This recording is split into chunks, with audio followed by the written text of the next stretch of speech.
All right, I want to give you guys the answer to the question as to will people be deceived into taking the mark of the beast? And I believe Second Thessalonians chapter 2 has the answer to this question. And I'm going to start at verse 11, okay?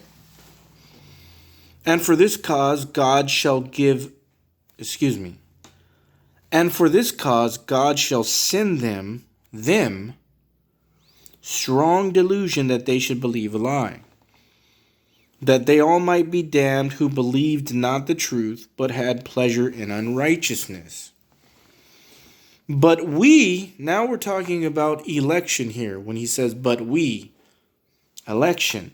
But we are bound to give thanks always to God for you, brethren, beloved of the Lord, because God hath from the beginning chosen you to salvation through sanctification of the Spirit and belief of the truth.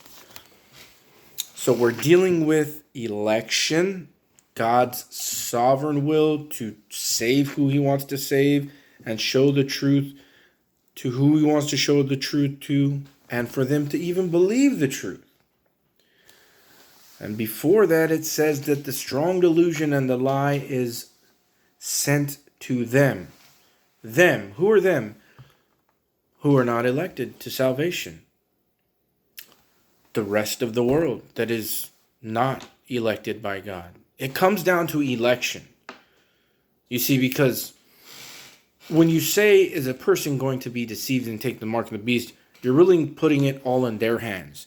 Like total free will, which this goes into election for me.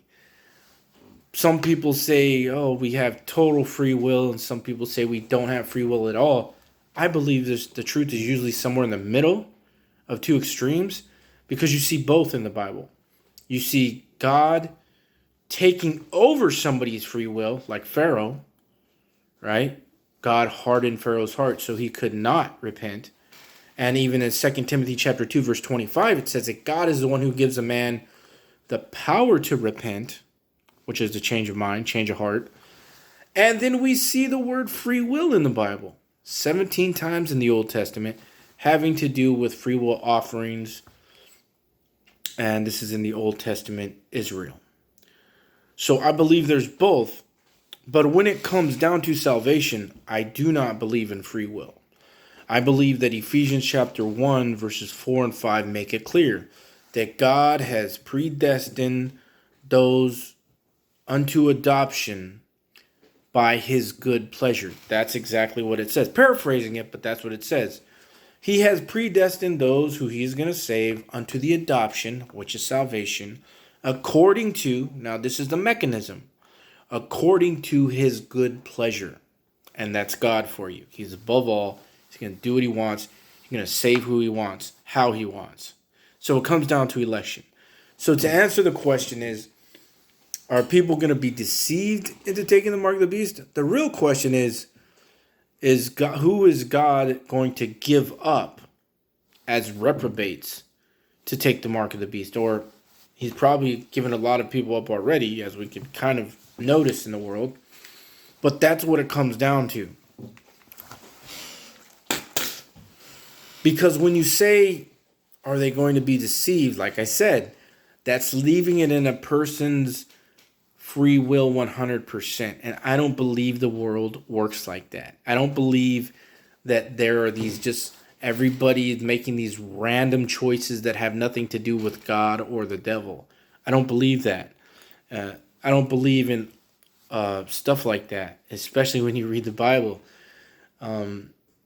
So deceive, I would say the question is, the people who take the mark of the beast are given up to their unrighteousness, unbelief and unrighteousness that follows with that, to a reprobate mind. So through that mechanism, through their unbelief, through them not receiving the truth, the love of the truth, that mark of the beast is for them. So that's the answer. It's not like a free will thing where, oh, I was just deceived, No, I don't think things work like that. It's much deeper than that.